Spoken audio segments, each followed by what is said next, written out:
Hey there, Grand Design family. Jim Jacobus here. Hope this finds you well. Doing the follow-up on the leveraging AI for enhanced RV travels. And again, this is a pared down version of the presentation. I'm going to go through it fairly quickly, just kind of hit the highlights. One of the things that I will add to this is you'll be able to download the slides if you want to, but I'll also put a document in there with 50 different prompts you can use when you're learning to work with artificial intelligence. And again, I want to create that resource for you. You'll be able to download it as well. So as we kicked off, told you our story about us, full-time RV now for, we're in our 5th year. That's our beautiful Grand Design Momentum 399 toy hauler. I love that girl. She is a great home for us. And I'm just looking at it, seeing some things here. We don't use that plug anymore. We put an RV Smart plug in. Haven't seen that plug in a while. I don't know about you guys. I couldn't thread the daggum threads on the stupid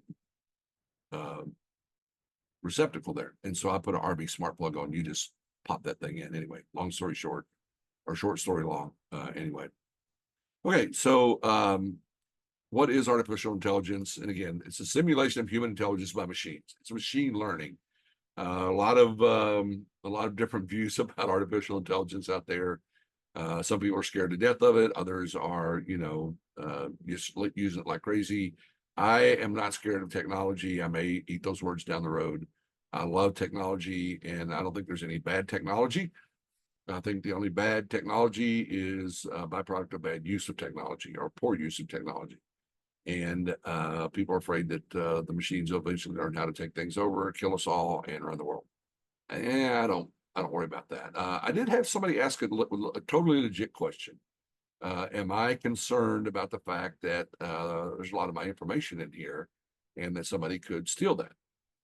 And the answer is I'm fully aware of that. Matter of fact, every software piece we use, all right, every hardware piece we use has the potential to be hacked. And at the end of the day, I try to be smart about it. I try to protect my information. But here's the deal. The smartest software on the planet gets hacked, right? So I'm not going to not use software and hardware tools because I have a concern about that. It's not, now, if that is you, great, all right? I'm not here to tell you that you should or shouldn't do it. I'm just saying for me, I don't worry about it. All right. I love the advantages that software brings me more so than anything else. So our history of AI, I'm not going to go through all that, but today, all right, if you want to read that, I'll leave it up there for a second. Today, artificial intelligence is everywhere. It's been there for a while. Siri, Alexa, all of those. I just said Siri, my phone lit up. That's funny. This stuff's been around for a long time. A lot of the nav tools on our automobiles, AI has already been there. So, but it is in every single area of our lives. And maybe as you start using it, you'll see it more even. So first thing you want to do is you're going to set up with ChatGPT. You can download the free option on your iPhone, your iPad, and your desktop. I use them in all 3 areas. I use them on my phone all the time. I use them on my desktop right now. That's what I'm doing. I was doing something this morning. We are getting ready to start the Music, Bourbon, and Moonshine tour I told you guys we were headed out for in a couple of days. And I'm doing research on what are 5 interesting things about Paducah, Kentucky, and posting that for our participants so that they'll have some interesting things to read in our Facebook group. I tell you this, play with it for a while. Disclaimer, or like I said, if you do that today and you're up at 4 o'clock in the morning playing with it, don't blame that on me because I've warned you. Okay, I warned you. It can be addicting when you start finding out the things that it can do. But I would tell you to play with the free version first. It does have some limitations, not that I noticed until I started wanting to do more advanced things. But at some point down the road, you may want the paid option. It's faster. It's got a little more depth and breadth to it. You can do images on there. I mean, you can do all kinds of things with the paid version. It's $20 a month.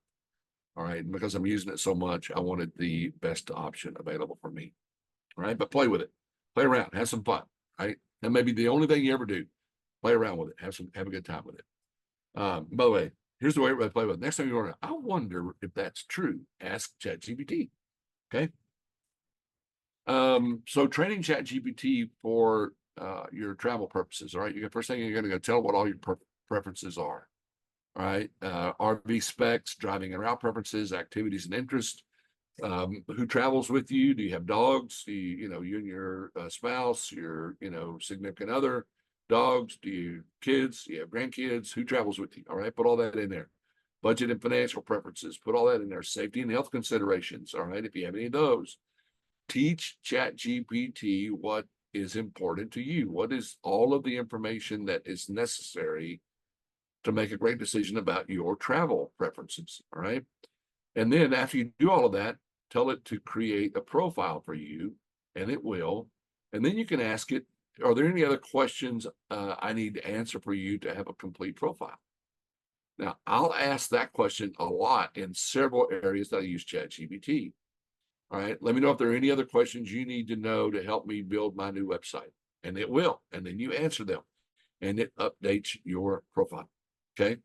So to use it effectively for a specific area, you want to train ChatGPT, and it does remember your information.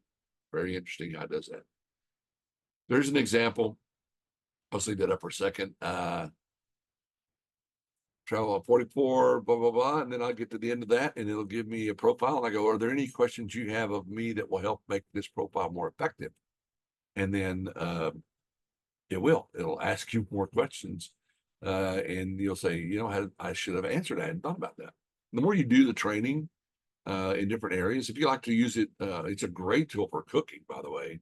Great tool for finding recipes. Great tool for yard work. Great tool for maintenance on your truck or your RV.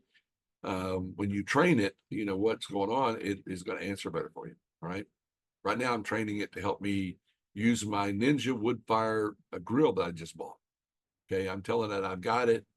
I put in all the specs, although it already knows them, but I put in all the specs, so it attached it to me. And then I started asking it, give me some options of things I can cook.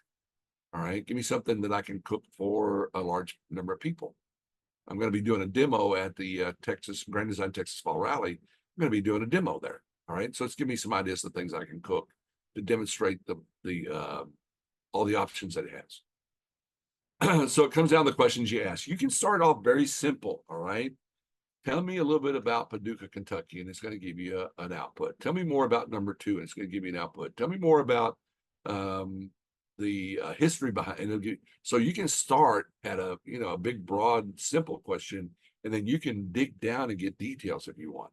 Or you can be very specific and ask it for even more details. All right. You can tell it all about the question that you're asking. And then you can ask it, is there anything else you need to know to answer this? And you can be very laser focused that way. I use it both ways. There are times I just ask it a quick question. And there's times that I get very specific about the question, and there's a use for both of those. I will tell you, be skeptical, read it, make sure there's nothing in there that's not accurate, because every now and then it messes up.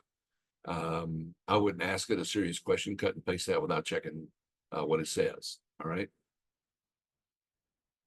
My favorite uses in regards to what we did there in Elkhart is trip planning, campground research, finding stuff to do, and maintenance troubleshooting. So again, those are my favorite uses: trip planning, campground research, finding stuff to do, and you'll be surprised at how much you can learn doing maintenance troubleshooting. Just ask it the question that's going on. Tell us what's happening, and you'll be surprised how much information it has and how accurate that information is. So again, I just put together some slides here with prompts, and I'll have all of these in the downloadable tool that I send you. But again, you get an idea of some of the things you can ask it. The campground research, again, what are the 5 best options? Ask it the things that matter to you. Does it have pull-throughs? Does it have full hookups? Does it have fill in the blank? What amenities do they have? Do they have a pool? Ask it the things that matter to you, and you'll get the information as I demonstrated there in the workshop. I love this for finding stuff to do. My favorite question is that second question. What are 10 lesser known things to do in the area? All right. If we've been somewhere before, I'm familiar with it. What are 10 things I may not know to do? And you'll find some pretty interesting stuff there. I love asking it about places to eat. I love to fish, so asking questions about fishing. Again, whatever questions matter to you, that's what you want to go in and play around with. All right. Here's what I would recommend you do.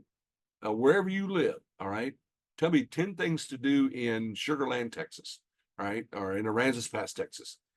And then say, tell me 10 lesser known things to do. And I guarantee you, you're going to find out stuff to do where you live you didn't even know was there. All right. That's the kind of depth that this thing can get into.